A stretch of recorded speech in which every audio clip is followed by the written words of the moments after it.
자, 고등수학 상의 첫 번째 단원의 다항식의 덧셈과 뺄셈입니다. 용어부터 정리하고 시작하겠습니다.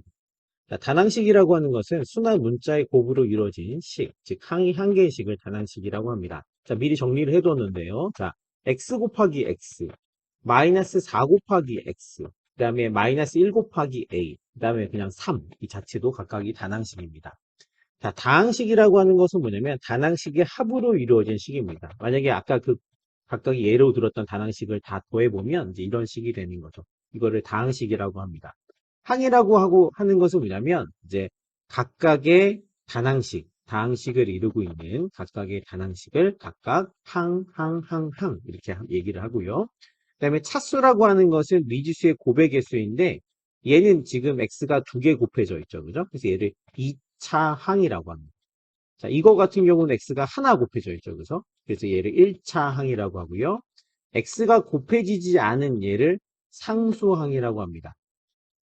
자, 그러면 이거 전체를 우리가 이 다항식을 이제 이 다항식이 몇 채식이냐 물어볼 수 있는데 이거는 뭐냐면 차수가 가장 큰 항의 이름을 따라 주시면 됩니다. 그 차수가 가장 높은 게 2차 항이죠. 그죠? 그래서 얘는 x에 대한 2차식이라고 얘기하시면 됩니다. 자, 그 다음 개수라고 하는 것은 이제 2차 항의 개수는 여기 1이 곱해져 있기 때문에 1이 되는 거고요. 그 다음에 1차 항의 개수는 마이너스 4가 곱해져 있기 때문에 마이너스 4가 됩니다. 자, 상수항이라고 하는 것은 방금 말씀드린 것처럼 x가 곱해지지 않은 항이죠. 그죠? 그걸 상수항이라고 하죠.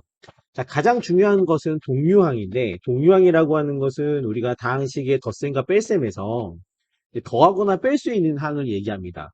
자, x제곱과의 동류항은 3x제곱이 동류항이 되죠. 그죠? 문자가 같고 그 다음에 차수가 같은 항을 각각 동류항이라고 합니다.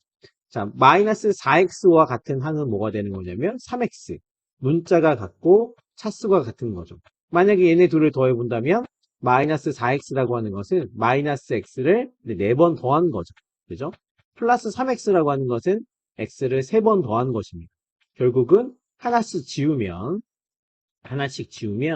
이 값이 어떻게 되냐면 하나씩 사라져서 하나가 남죠. 그죠? 그래서 얘는 마이너스 x 이렇게 됩니다. 이걸 또 어떻게 해석할 수 있냐면 이렇게도 해석이 가능하죠. 얘가 우리 그 결합법칙이라고 하는 걸 배웠었죠. 그죠?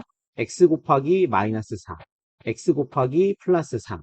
그럼 얘네 둘을 계산하면 마이너스 1이죠. 그죠? 마이너스 1x. 그래서 얘를 마이너스 x라고 이렇게 계산을 합니다. 우리가 이제 그 다항식을 정리한 다음에 대부분 내림차순으로 정리하는데 내림차순이 뭐냐면 차수가 높은 항부터 낮은 항의 순서로 정렬하는 것을 내림차순이라고 합니다. 여기서 차수가 가장 높은 건 x제곱이죠. 그 다음 높은 거는 마이너스 4x, 그러니까 1차항입니다. 그리고는 이제 상수항이 되겠죠. 그죠? 그래서 차수가 높은 것에서 낮은 것 순서대로 적는 것을 내림차순 정리라고 합니다. 자, 우리가 이 단원에서 하고자 하는 것은 뭐냐면요. 다항식의 덧셈과 뺄셈, 다항식을 더하고 빼는 거를 이제 하고 싶은데요. 이거를 어떻게 할 거냐면 동류항끼리 모아서 이제 계산한 다음에 내림차순으로 정리를 하시면 됩니다. 동류항끼리 모아서 계산한 다음에 내림차순으로 정리를 하시면 됩니다. 자, 그 계산을 한번 해보겠습니다. 자, a라고 하는 값은 x제곱 마이너스 4x 마이너스 a 플러스 3이라는 이제 다항식입니다. 자, b라고 하는 것도 다항식인데 얘를 내림차순으로 먼저 정리를 해보겠습니다. 마이너스 3x제곱 플러스 2x 플러스 1이죠. 그죠? 그러면은 얘네 둘을 a와 b를 더하라고 했는데 얘를 들어보겠습니다. 이게 1이라고 해볼게요. 그럼 얘도 1이겠죠. 같은 거니까. b가 2라고 해보겠습니다. 그럼 얘도 2가 되겠지. 그지? 그럼 같은 거죠. 그죠? 그럼 1 더하기 2가 a 더하기 b가 되는 거겠지. 그죠? 그러면은 우변끼리 더해도 1 더하기 2가 되는 거죠. 따라서 a 더하기 b라고 하는 것은 이 다항식과 이 다항식의 합이 되겠습니다. 자, 그러면은 x제곱에서 마이너스 3x제곱을 더하면 얘는 한 개 있는 거고 얘는 빼기 3개가 있는 거죠. 그럼 빼기 2개 x제곱이 남습니다. 얘는 빼기 4개 x, 얘는 더하기 2개 x, 빼기 4개가, 그러니까 빼기 4개에서 두 개를 더하면 빼기 2개 x, 이렇게 되는 게 되겠죠. 그죠? 마이너스 a는 더할 게 없기 때문에 동량이 없죠. 그래서 그냥 적어주시면 되고, 얘네 둘이 더해주면 이제 4가 되는 거죠. 따라서 a 더하기 b라고 하는 값은 얘를 x에 대한 내림차순 정리해보면 이런 값을 갖습니다. 자, 그런데 여기서는 지금 a라고 하는 것은 이해가 됩니다. a라고 하는 값은 여기 주어져 있으니까요. 다시 한번 적어보겠습니다. 근데 b라고 하는 값은 이제 b를 뺀 게 아니기 때문에 여기다가 똑같이 2를 곱해 볼게요. 여기다가 똑같이 2를 곱해 보면 이 b라고 하는 값이 4x 마이너스 6x 제곱 플러스 2가 되는 게 되겠죠. 그죠? 그럼 이 변을 한번 빼보겠습니다. 마찬가지죠. 얘가 1이고 1이고 2에서 2라면은 1에서 2를 뺀 것은 뭐가 되는 거냐면 이식에서 이식을 뺀 거와 같겠지. 그죠? 그럼 가로를 쳐주시는 게 좋습니다.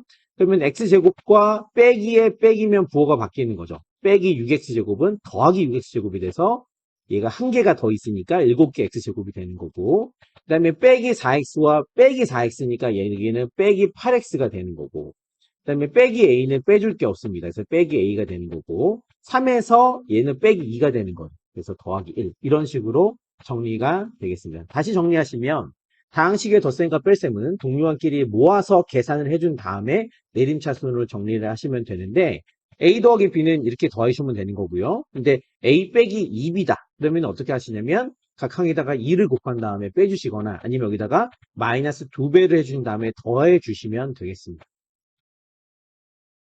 자, 다항식의 덧셈과 뺄셈 유형 분석 문제입니다. 자, 다항식의 덧셈과 뺄셈은 동료한끼리 계산한다고 말씀드렸습니다. 자, a 더하기 2b다. 자, a는 그대로 더해주시면 되고요. 그러니까 a는 그대로 적어주시면 되겠지, 그죠? 그래서 4xy 제곱, 마이너스 2xy, 그 다음에 더하기 3의 x제곱 y제곱. 항이 3개가 있습니다. 거기에 2배, 여기다가 2를 한번 곱해보겠습니다. 여기에다가 2를 곱하면 이렇게 곱하는 거죠. 그죠? 그래서 얘는 더하기 2x제곱 y, 그다음에 이렇게 곱하는 거죠. 마이너스랑 플러스랑 곱하면 마이너스, 2 곱하기 3은 6이고 나머지 것들 그대로 곱해주면 되고요. 그 다음에 이렇게 곱해주면 2 곱하기 마이너스 2는 마이너스 4의 xy 제곱이 된다. 자, 동류항을 찾아보겠습니다. 지금 xy 제곱, 그 다음에 xy 제곱, 얘가 4개 빼기 4개 사라졌죠. 그죠? 사라졌습니다. 그 다음에 마이너스 x제곱 y, x제곱 y가 여기 있죠. 그죠? 근데 얘는 마이너스 2 플러스 2 둘 다 사라지는 거고요. x제곱 y제곱, x제곱 y제곱이 동류항인데 3개 마이너스 6개. 따라서 얘는 마이너스 3개의 x제곱 y제곱이 되겠습니다. 답이 5번.